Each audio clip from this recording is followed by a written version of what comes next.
ایک صحابی نے عرض کی حضور میرا دل سخت ہو گیا، نرم ہی نہیں ہوتا۔ محبوب علیہ السلام نے فرمایا تو یتیم کے سر پہ ہاتھ پھیرا کر، اللہ تیرے دل کو نرمی عطا کر دے۔ تو کسی یتیم کے سر پہ تیرا دل لگ جائے گا، اس میں نرمی آئے گی۔ یتیم کے سر پہ تو ہاتھ رکھے گا نا، جس کا باپ فوت ہو گیا، اس کے سر پہ تو ہاتھ رکھ، اللہ تیرے دل میں نرمی پیدا کرے۔ محبوب نے بیان کیا۔ حضرت جناب سیدنا سری سختی رحمت اللہ علیہ فرماتے میرا دل سخت ہو گیا تھا، میں بڑا پریشان رہتا تھا۔ حضرت معروف کرخی رحمت اللہ علیہ کی بارگاہ میں کئی دفعہ عرض کی، میں نے کہا بابا میں اس کا کیا کروں، سخت ہو گیا۔ مہینوں ہو گئے یہ اللہ کے خوف میں نہیں رویا، سالوں بیت گئے حضور کی نعت سن کے نہیں رویا، تو کتنا وقت گزر گیا ہے، اسے مدینے جانے کے لیے بھی رونا نہیں آتا۔ حضور یہ سخت ہو گیا، رحمت کی نظر ہو، خشکی سی آ گئی ہے، عجیب سی میل چڑھ گئی۔ ماتے کئی دفعہ میں نے خواہش کا اظہار کیا۔ ایک دن نا عید کا دن تھا تو حضرت معروف کرخی نے ایک چھوٹا سا بچہ انگلی کے ساتھ لگایا ہوا تھا، تو حضرت آ رہے تھے، تو میں نے کہا حضور آپ کدھر سے آ رہے، یہ بچہ کون ہے؟ فرمانے لگے یتیم ہے۔ سارے بچے عید والے دن اخروٹ کے ساتھ کھیل رہے تھے، بیچارے کے پاس اخروٹ کوئی نہیں۔ حضور آپ کیا کریں گے؟ تو حضرت معروف کرخی کہنے لگے پیسے تو میرے پاس بھی کوئی نہیں اخروٹ خرید کے دینے کے، میں یہاں سے کھجوروں کی گٹھلیاں چنوں گا، وہ گٹھلیاں بازار میں بک جاتی، میں یہ گلیوں سے گٹھلیاں چنوں گا اور چن کے میں نے کہیں بیچوں گا، اور جب میں انہیں بیچوں گا تو پھر یتیم کے لیے 2-4 اخروٹ خریدنے کے قابل ہوں گا، پھر میں اسے اخروٹ خرید کے دوں گا۔ پتہ نہیں کہاں کی بات سنا رہا ہوں میں، آپ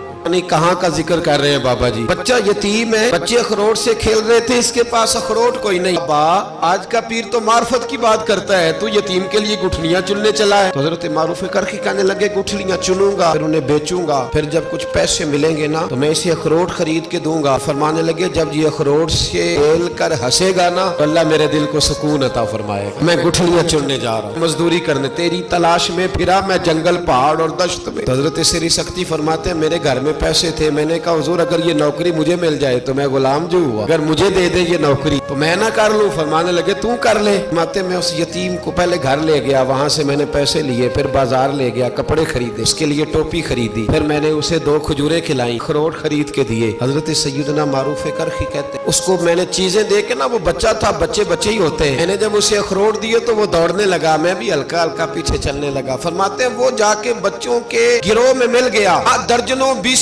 بچے کھیل رہے تھے، وہ مل گیا، وہ کھیلتا رہا۔ آپ فرماتے لوگوں اس دن میرے رب نے میرے دل کو اپنے قرب کی لذت بھی عطا کی، اور میرا دل تھا میرے سینے پر ساری رات، تھا میرے سینے میں، میرا ساری رات میرے نبی کے قدموں کا طواف کرتا رہا۔ نہ لگ گیا ہے پاک ہوئے تے پاک بھی ملدا ہے، بنا پاکو پاک نہیں ملد، سادے وجود نو تون دے نالوں اکو تولا ٹکڑا دل دا۔ یہ دل میں خشوع پیدا ہو جائے نا، خشوع تو یہ لگ جاتا ہے۔ نبی پاک صلی اللہ علیہ وسلم نے فرمایا قیامت میں اللہ کے عرش کے سائے کے علاوہ سایہ نہیں ہوگا، اللہ کچھ لوگوں کو اس دن اپنے عرش کا سایہ دے گا، ایک اس شخص کو بھی اللہ سایہ دے گا جو نماز پڑھ کے آت ہو جاتا ہے، دل اس کا مسجد سے لگا رہتا ہے، اس کا دل لگ گیا نا وہاں، اس کا دل لگ گیا۔ ربیع بن خثیم رضی اللہ تعالیٰ عنہ کتابی تھے، وہ کہتے ہیں میرے کسی نے دل میں بات ڈال دی کہ بس دل میں ڈال دی، نظریں جھکا کے رکھنی ہے، بس کسی نے دل میں بات کہ نظریں جھکا کے رکھنی ہے۔ 20 سال وہ آتے رہے حضرت عبداللہ ابن مسعود کے گھر، تو نظریں اس طرح جھکا کے رکھتے تھے، جب دروازے پہ دستک دیتے تھے نا، حضرت عبداللہ ابن مسعود کی کنیز دیکھنے جاتی تو کہتی تھی حضور وہ آپ کا نابینا دوست نہیں، وہ نابینا وہ آیا ہے دروازے، حضرت بات سن کے ہنس دیتے۔ 20 سال گزر گئے، 20 سال آتے رہے، 20 سال۔ ایک دن کہا تھا کسی نے نظر جھکا کے رکھنا، تو کہتے کنیز باہر جاتی، کہتی حضور آپ کا وہ نابینا دوست نہیں وہ آیا، تو حضرت ہنس دیتے۔ 20 سال گزر گئے تو کنیز ایک دن کہنے لگی حضور میری جرت تو نہیں، پر مجھے بتائیں تو صحیح کہ میں جب بھی آگے کہتی ہوں نابینا ہے آپ ہنستے ہیں، میں نے 20 سال نہیں پوچھا، آج تو زمانہ بیت گیا، بتائیں تو صحیح۔ فرمانے لگے وہ نابینا نہیں، اس کا دل لگ گیا ہے، یہ بات بیٹھ گئی ہے کہ نظریں جھکا کے رکھنی ہے، وہ نابینا نہیں، اسے تو نظر آتا ہے، آج جب آئے گا نا تو پردے کے پیچھے کھڑی ہو کے دیکھنا جب دوبارہ آیا۔ بی بی کہتی ہے پردے کے پیچھے میں نے کھڑے ہو کے دیکھا، وہ تو آنکھیں کھول کھول کے دیکھ رہا، اس کا دل لگ گیا تھا کہ جب کوئی عورت نظر آئے تو پھر نظر جھکا لینی، پھر نابینا بن جانا ہے، تو اس کو بن گیا، تھک گیا دل اس طرف، تو بات بن گئی۔ حضرت عبداللہ ابن مسعود جناب ربیع بن خثیم رضی اللہ تعالیٰ عنہ سے فرمانے لگے تو تابعی ہے، کاش تو صحابی ہوتا، اور مجھے امید ہے اگر مصطفیٰ کریم تیرا چہرہ دیکھتے تو ضرور تجھ سے راضی ہوتے، کاش تو صحابی ہوتا۔ اس کا علاج کرائیں، خوشبو ہی نہیں ہے، دل لگ ہی نہیں رہا۔ آپ یقین کریں بہت سارے ایسے لوگ ملنے آتے، دل کرتا ہی نہیں کہا جائے یار تو چلا جا، پھر کبھی آنا۔ یہ کیسی بات ہوئی؟ تو بیٹھا کسی کے پاس ہے، سوچ کسی اور کو رہا ہے، دیکھ کسی اور کو رہا ہے، جو تجھے دیکھ کے پھر کسی اور کو بھی دیکھے۔ ایک تماشائی ہے وہ، طالب دیدار نہیں۔ امام زین العابدین رضی اللہ تعالیٰ عنہ، مولا علی شیر خدا کے پوتے، امام حسین کے صاحبزادے، سیدہ پاک کی پیاری نسل۔ امام زین العابدین گھر میں نماز پڑھ رہے، ذرا غور کرنا بات پہ، گھر پہ نماز پڑھ رہے تھے، گھر میں آگ لگ گئی۔ جب آگ لگی ہے تو پھر شور بھی ہوتا ہے، کچھ لوگوں نے شور مچایا، آگ آگ آگ، دور دراز سے لوگ دوڑے، آپ کا ایک چھوٹا بچہ بھی پاس سویا ہوا ہے، آگ لگ گئی، شور ہو رہا، دور دراز سے لوگ پانی لے کے دوڑ رہے ہیں، آگ بجھائی جا رہی۔ امام صاحب نماز پڑھ رہے ہیں، حکم ہے کہ ایسی ایمرجنسی دیکھو تو نماز چھوڑ دو، پر اس کے لیے جو دیکھے تو دیکھے ہی نہ، جسے سوجے ہی نہ ہو کیا رہا۔ امام زین العابدین پڑھتے رہے، بعد مکمل ہوئی تو آپ کی زوجہ کہنے لگی اللہ آپ پہ رحم کرے، گھر میں آگ لگ گئی تھی، سارا محلہ، سارا گاؤں، سارا شہر ٹوٹ پڑا، بچہ سویا ہوا تھا، آپ نے توجہ ہی نہیں کی۔ تو آپ فرمانے لگے ہلکی سی بن بناہٹ ہوئی تھی میرے کانوں میں، اور میں اللہ کی نماز پڑھ رہا تھا۔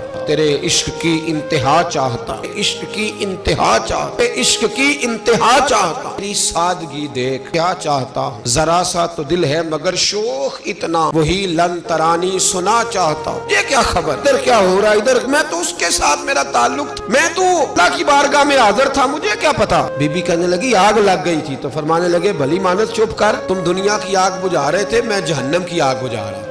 تم لوگ اپنے شور میں تھے تو میں اپنے ذائقے میں، اور میں یہ لوگ اپنی نمازوں میں عاجزی کر دل لگا کے کرتے ہیں جو کرتے ہیں۔ بڑی خوبصورت مثال ہے، حضرت رومی نے لکھی ہے، بڑی مشہور بھی ہے۔ ایک نمازی نماز پڑھ رہا تھا، میری طرح کا نمازی، مجنوں اس کے آگے سے گزر گیا، لیلا کے گھر جا رہا، تو نمازی اتحیات پہ تھا، اتنی دیر میں اس نے بھی نماز مکمل کر لی، تو پیچھے سے جا کے مجنوں کا گریبان تھامنے لگا، شرم نہیں آتی تجھے، مسئلے کا نہیں پتا، نمازی کے آگے سے نہیں گزرنا چاہیے۔ کہنے لگا یار معاف کر دو، مجنوں کہنے لگا معاف کر دو، غلطی ہو گئی، حالانکہ شہزادہ تھا، پر معافیاں کیوں مانگ رہا ہے؟ اس لیے کہ کسی سے دل جو لگ گیا، عاجزی آ گئی، ان کے چل یار معاف کر دے، تیری مہربانی، غلط۔ نمازی تھا بڑا پکا، تو وہ کہنے لگا نہیں، نماز خراب کر دی تو نے، تجھے پتہ نہیں آگے سے نہیں گزرنا چاہیے۔ ویسے بھی زمانے کا رواج ہے، جو معافی مانگ لے لوگ سمجھتے ہیں بزدل ہے، یہ بھی بڑا مسئلہ ہے۔ آپ تھوڑا سا کہہ دے کہ جب دیکھی جائے گی جو ہوگی، سمجھتے ہیں نہیں ہے دم خم، معافی مانگ لے سامنے والا بگڑ جاتا ہے، لیکن اس کا مطلب یہ نہیں کہ ہم معذرت کرنی چھوڑ دیں، وہ اگر بری عادت پہ ہے تو ہم نے اپنی اچھی عادت کو قائم رکھنا ہے۔ کہا جناب معاف کر دے، تو نمازی کہنے لگا نہیں تجھے عقل نہیں ہے، کہ آگے سے نہیں گزرنا چاہیے۔ پھر مجنوں نے بڑی بات کر دی، پھر ایک عاشق نے عاشقوں والا جملہ بولا، پھر ایک محبت کرنے والے نے بڑی بات کی، کہنے لگا یار نمازی میں تو معافی مانگ رہا ہوں، تو نہیں دے رہا، چل ایک سوال کا جواب ہی دے دے، میں تو عورت کے عشق میں جا رہا تھا، مجھے تو نظر نہیں آیا، تو نماز پڑھ رہا ہے، میں تو بی بی کے عشق میں تھا، مجھے تو نظر نہیں آیا، تو بتا تو رب کے عشق میں تھا، تو مجھے کیسے دیکھ رہا تھا، میں تجھے کیسے نظر آیا، حالانکہ تو اللہ کے عشق میں کھڑا تھا، مالک حقیقی کی محبت میں تیری میرے اوپر نظر کیسے پڑ گئی، میں تو عورت کے عشق میں تھا۔ اب نمازی صاحب شرمندہ ہو گئے، جنہوں کہنے لگا آج کے بعد جب رب کی بارگاہ میں کھڑے ہونا نا تو والذین آمنوا اشد حبا للہ، پھر نماز کے لیے نہیں، اس کے پیار میں بھی کھڑے ہونا، دل لگا کے کھڑا ہو۔ یہ کیا بات ہوئی؟ پھر تو دلائل دیتا پھرے، پھر تو بات کرتا پھرے۔ کمزور لوگ ہوتے ہیں جن کو حکم دیا جاتا ہے تو وضاحتیں پیش کرتے ہیں، کمزور لوگ ہوتے ہیں جنہیں کوئی بات بتائی جاتی ہے پھر وہ کہتے ہیں نہیں جی وہ اس طرح ہو گیا، وہ کمزور لوگ ہیں، چاہے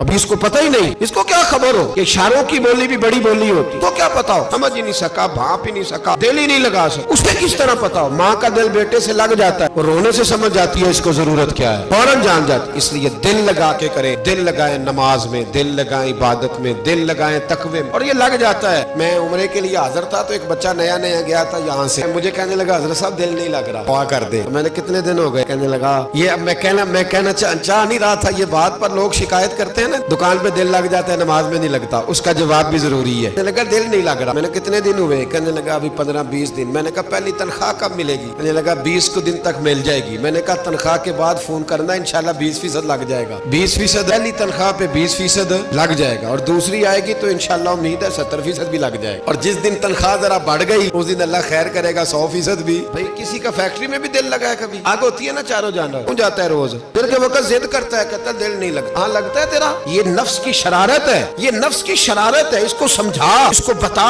اس کو قائل کر، یہ تماشا ہے تیرا۔ یہ کیسی بات ہوئی؟ ذرا سیر کرنے گیا تو دل وہاں 50 دن لگ گیا، اور مسجد میں قرآن میں آدھا گھنٹہ نہیں لگا، یہ شرارت ہے تیرے اندر کی، اس کا خیال کر۔ یہ کیسے بات ہوئی کہ تیرا دل نہیں لگتا؟ لگتا ہے بھائی، بات اہمیت کی ہے، نے مصطفیٰ سے پیار کیا، اس کا دل مدینے میں لگ گیا، وہ اتنا سا فرق ہے، جس نے جس کو اہمیت دی اس کا وہاں دل لگ گیا۔